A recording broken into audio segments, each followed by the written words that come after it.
about to find out how valuable Russell Wilson is. I mean, we already know how we know. You and I already know how I'm good about to say the we're about to find out. Some of he is. us already By him bleeping not know. being there, and he missed about 4 to 6 weeks due to a finger injury. Was a dislocated finger. Um, yeah, Geno Smith is the quarterback for the next couple weeks. Yeah, Seattle about to implode, bro. Seattle about to implode.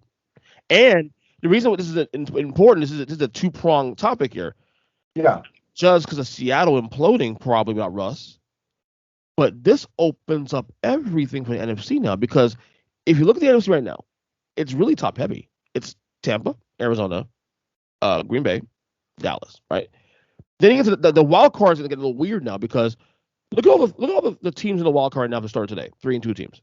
right. Can't trust them. The Saints can't trust them. Uh, Yeah. and then even all of a sudden now, and I hate to fucking say this because it's an exciting Danny Thompson, your boy, my boy as well too. But the Falcons could be considered a wild card team now Stop it. because the NFC right now. Stop it. I'm not saying it's going to happen, but the NFC just got wide open because Seattle took some out of the conversation. That's why. No, first of all, damn you, sir. Damn you. Not just for being a bad analyst right there, but for I'm not, giving Danny Thompson, but for giving my friend Danny Thompson false hope. You are a horrible human being and you should feel terrible. they're 2-3. False hope. Don't you do it. Don't you dare it, Ernest Christian. You need to protect that man from himself, and you are an enabler, sir. Okay, Yeah. you are going to be left behind when I send out the invitations for the intervention because you, sir, are an enabler. Eagles have a chance now, 2-3. But you know what? You know what's interesting? Just like the Saints, I can't figure out the Eagles either. Like they went and got smacked by the Cowboys. And then they come out and perform and do pretty well last week. Jalen Hurts showing signs of life, you know. Boy. So here's the thing about analyzing for the playoffs when you're less than a third of the season in. Okay, yeah. I'll just leave it at that. You know. I'm just saying. If you look at NFC, Dallas shoe-in, obviously. Green Bay shoe-in, obviously division. Tampa shoe-in, obviously. Right. Let's give it to Arizona no matter what. Whatever happens, whether Rams win division or they win. Arizona Rams, you swap it in the year. 1 and 2 is going to win the division. Yeah, right? Because one's got the division, one's got the top wild card. Okay. Correct. Then you figure out, okay, well then whoever of those two doesn't make it, okay, they get one of the wild cards.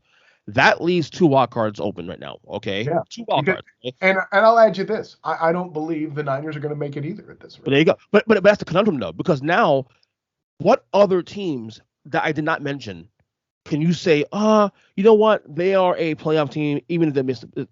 That was Seattle. Seattle was that team, right. And now granted, if Russ is back in a month and none of those 2-3 teams pull away and Seattle seems to at least hold the ship down, then Seattle could be a player again. I swear to God, Ernest Christian, I don't care what the damn stats are, all right? If y'all expletive deleters don't at least consider Russell Carrington Wilson as an MVP candidate if he's hurt and then takes him into the damn playoffs, man, listen, I'm not going to promise violence, but I'm just going to be proven about how right I am again about you hater-ass haters. Yeah. So again, I think that the Seattle thing is bigger than just Russell Wilson being gone. It opens the door for. That being said, here's going to be my latest conspiracy theory. Okay. Here's where I'm going to slightly agree with our good friend Big Jim Neese. Okay. I think the Bears have to be considered a playoff threat. Well, if Justin Fields continues to improve, man, listen. But again, it's by default because it's like the Saints by default because they're 3-2 right now. How they're 3-2, we don't know because we've seen more identity. Yeah, we've seen more identity from the Bears than we have the Saints. Let me tell you what I mean with that. Yes, I agree with you on that, by the way. Okay, yeah, and let me tell you the people at home who are listening then why I'm saying that, right? Jameis has been the guy since moment 1 in New Orleans, right? When has Justin Fields struggled? His first game, and his first game only so far. Okay, which, by the way, where's all the Matt Nagy haters now that he's doing well? This was. They beat a what we consider a good Raiders team. I agree. Now, granted, maybe the front office was already in disarray because, or I should say the campus in Oakland, or excuse me, Vegas there was already in disarray because this is starting to come up with the stuff about him. Right. But listen, y'all need to stop with your Falcon support. I don't expect it to happen. All I'm saying to you is that removing Seattle out, because remember, you and I both, whatever, I copy your paper. I had all 4 teams in the West going to the playoffs. You take out Seattle, San Fran's struggling also too. That opens the door for anything to happen. The Vikings, anyone could pop in there. No, stop it. Not necessarily it's going to happen, but it opens the door. Again, it opens the door for the Bears and maybe the Eagles. You need to stop with teams that. If the playoffs start today, your playoff teams right now are the 4 division windows as mentioned earlier: Rams, Saints, not Saints, Rams, Saints, Bears are your playoff team right now. Okay, that's adorable. We're less than a third of the season in. Right, no, I'm saying. But look at like I said, it opens a lot of shit going forward. That's why cream on the burner. Let it float to the top and let everything else sink. Okay. And this is why I mentioned that because we'll see what happens. And the last point, for the rest of 2021, you are no longer allowed to use the nickname Fraud Cons because of what you just said about the Falcons. No. But again, you're saying it as though like made it a case that they're going to be in the playoffs. No, I don't think they'll get there.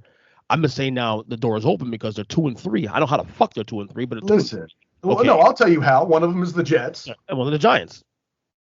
What can I say except you're welcome? See, okay, this is why that. And you being an enabler and messing with the mind of my good friend Danny Thompson, you deserve punitive action. You are not allowed to say fraud cons for the rest of the year. They are frauds. They are frauds. You could call them frauds, you just can't use that word. It's kind of like you're an FSU fan, so you should not be allowed to use rock memes on your Facebook page. 2 in a row. That's on the record, which. Yeah, I know. I love that. You're making Jackson State look like a good football team now. Yeah, right. What else? Giving weight to that FSU win. Exactly. What else?